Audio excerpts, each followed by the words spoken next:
상간녀 덕분에 이혼 성취했습니다. 제 나이 30 중반, 비전 없는 인문계대학 졸업 후 동대문에서 옷장사하는 친척을 통해 저도 장사에 발을 들였습니다. 원래 이것저것 꾸미는 것도 좋아하고 눈썰미가 좋아서 10여 년 전 블로그랑 카페 공동구매로 돈을 좀 만졌었습니다. 옷으로 종잣돈을 마련한 후 가방 액세서리로 판로를 넓혔습니다. 예쁜 옷 좋아하는 언니들은 코디하는 것도 좋아하니 옷도 팔고 가방도 팔고 장사가 정말 잘 됐습니다. 그러다가 오프라인 매장도 내게 됐습니다. 남편 놈은 매장 공사를 맡긴 인테리어 업체 직원의 친구였습니다.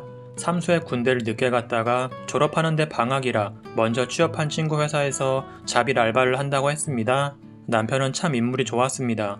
전 남편을 처음 봤을 때 남편이 면바지에 운동화, 면티를 입고 왔는데 인테리어 회사 직원인 줄 알았습니다. 피부도 너무 좋고 얼굴에서 빛이 나는 느낌이었습니다. 전 옷장사를 합니다. 시급 피팅 알바도 많이 봤는데 사장이 젊다고 누나 하면서 붙으려고 하는 남자들도 많았습니다. 전 객관적으로 미인은 아니고 그리고 어린 남자들이 그런 식으로 편히 살 생각하는 거 별로였습니다. 한 번도 여지를 준 적도 없고 사적으로 연락하는 애들은 다신 안 불렀습니다. 여튼 남편은 공구도 다르고 자재도 다르고 현장 자비를 하는데 나이 먹고 자존심 안 따지고 알바하러 친구 회사에 오고 그런 게 다 긍정적으로 보였습니다. 그 정도로 내가 반해 있었던 겁니다. 공사가 끝나고 매장을 오픈했는데 몇 달 후에 남편이 매장으로 찾아왔습니다. 말쑥하게 정장 차림으로 나타나 시간 날 때 만나고 싶다고 연락처를 주고 갔습니다. 난 좀 얼떨떨했습니다. 남편 정장핏이 좋아서 정신을 더 못 차린 것도 같습니다.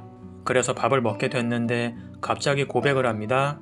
내가 정말 인생 성실하게 살고 열정이 있어서 끌렸다고 합니다. 그런데 자기는 아직 학생이고 취업 준비 중이니 처치가 그래서 말을 못했다고 합니다. 이제 좋은 회사에 취업이 돼서 당당하게 말하러 왔다고 했습니다. 웃기게도 나는 그 말을 철석같이 믿었고 굉장히 감동했습니다. 우선 내가 호감 있던 사람이 나를 좋게 봐줬다는 것 자체가 기쁜 일 아니겠습니까? 그런데 면접 본 날도 아니고 합격한 날에 정장은 웬 정장? 그런 연출에 의심도 안 할 정도로 내가 남편한테 좋은 감정이었습니다.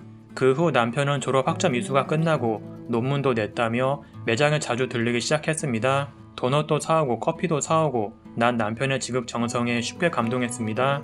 남편은 자기 나이가 적은 건 아니라며 합격한 직장도 탄탄하니 빨리 결혼하고 싶다고 했습니다. 난 그것마저 나를 그 남자가 너무 사랑해서 그랬다고 믿었습니다.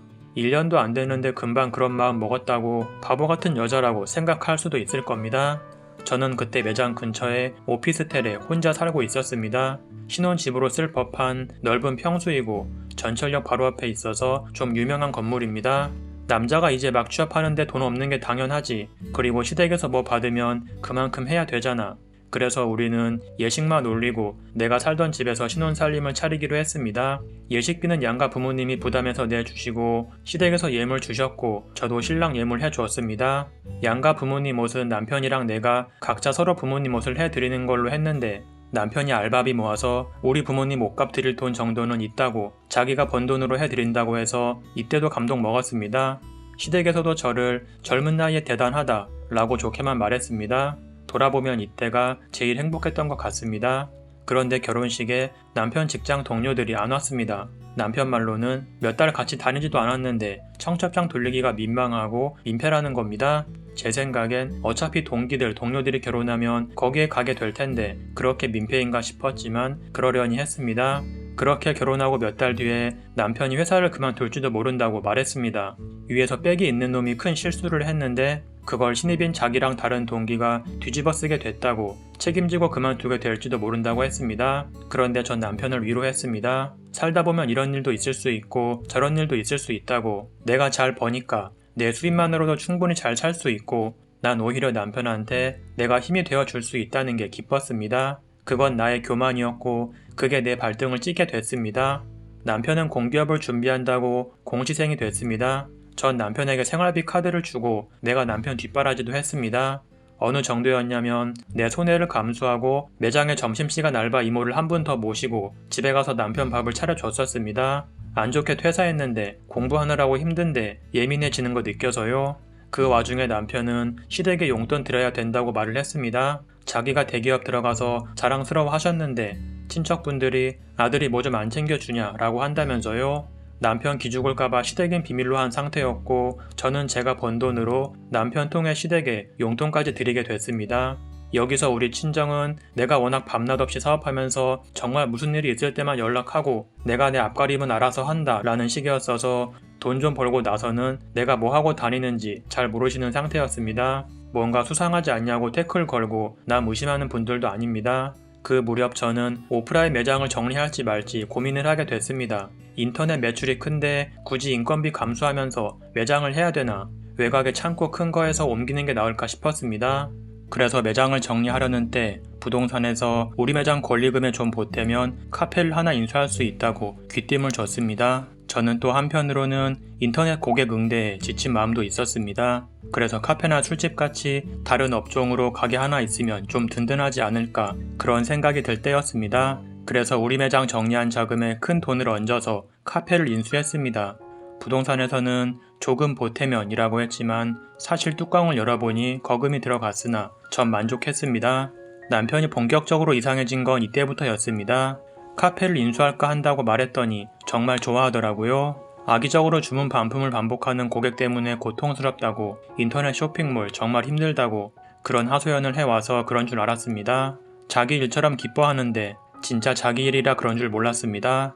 남편은 카페 집기 일부 정리하고 여차저차 하는데 자꾸 매장에 얼굴을 비추더라고요. 알바를 뽑을 때도 사람 잘 써야 된다고, 자기가 알바 좀 해봐서 사람 잘 본다면서 끼어들고, 저는 예전 매장 직원을 그대로 데리고 왔거든요. 그런데 자꾸 그 직원이랑 기싸움을 해서 직원이 일하기 힘들다고 한 적도 있었습니다.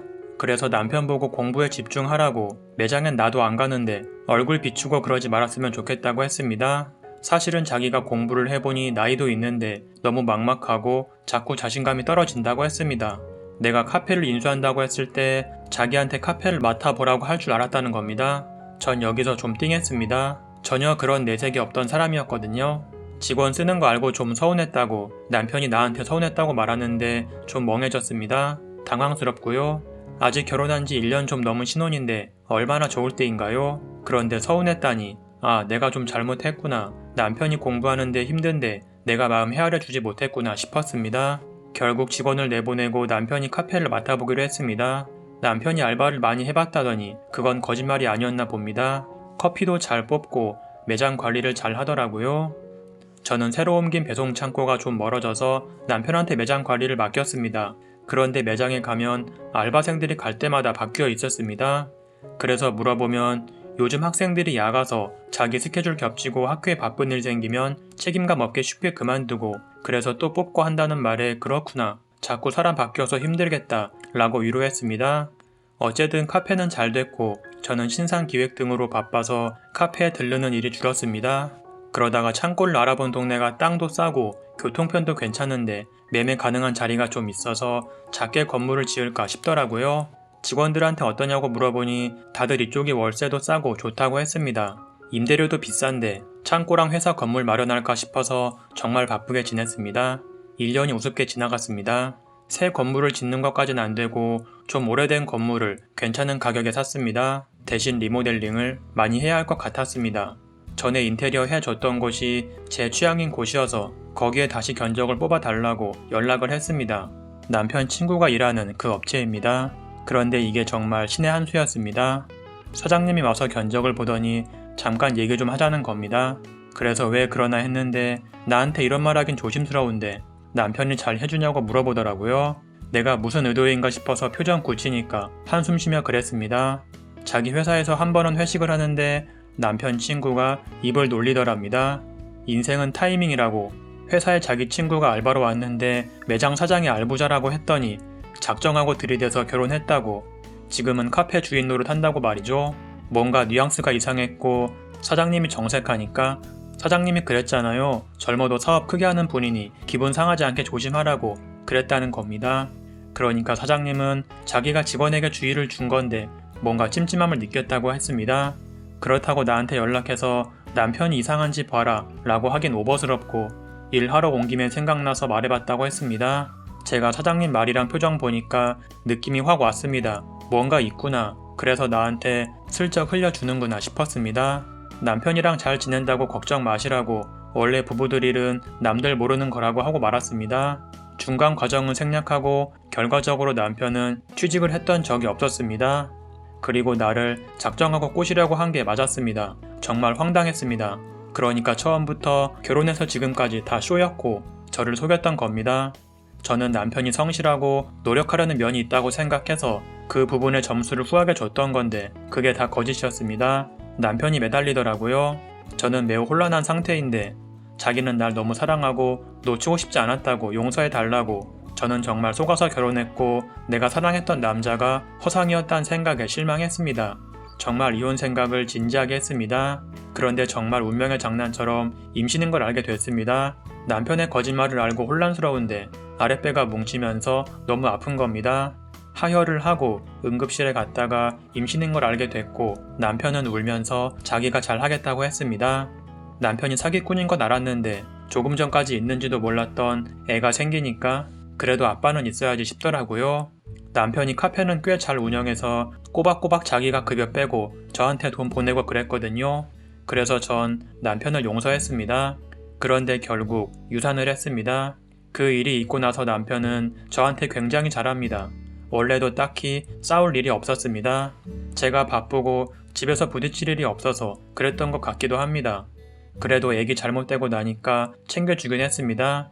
매일 추운데 새벽 시장 간다고 나가는데 알람 맞추고 일어나서 핫팩이랑 차 끓인 거 챙겨주고, 저는 또 그런 소소함에 마음이 조금씩 풀리더라고요. 헤어질 거 아니면 언제까지 그 일로 남편을 원망할 건가 싶었습니다. 저는 사무실 쪽에 아파트를 분양받아서 이사를 했습니다. 그리고 원래 있던 오피스텔을 팔려고 했는데 남편이 더 오를 것 같다고 말리더라고요. 그래서 월세를 받기로 하고 세를 놨습니다. 결국 남편은 매장 알바랑 바람이 났습니다. 제가 새 건물 마련하고 하면서 집에 잘 안 들어가고, 제가 하는 일은 갑작스런 스케줄이 잘 없고 규칙적입니다. 갑자기 오늘 시장에 가야겠어, 갑자기 공장에 간다, 이렇지 않습니다. 그리고 부부니까 서로 언제 퇴근한다, 그런 거 문자 자주 보내고 남편이 저를 데리러 오고 데려다 주는 날이 많았습니다. 이혼 얘기를 접은 후입니다. 알고 보니 그런 식으로 남편이 나를 실어 나르면 나머지 시간엔 안심하고 여자를 만날 수 있는 겁니다. 오피스텔 팔지 말라고 하더니 그동안 그 집이 자기 집이라고 여자한테 말은 했는데 내 살림이 있으니까 집에 여자를 데려올 수 없잖아요.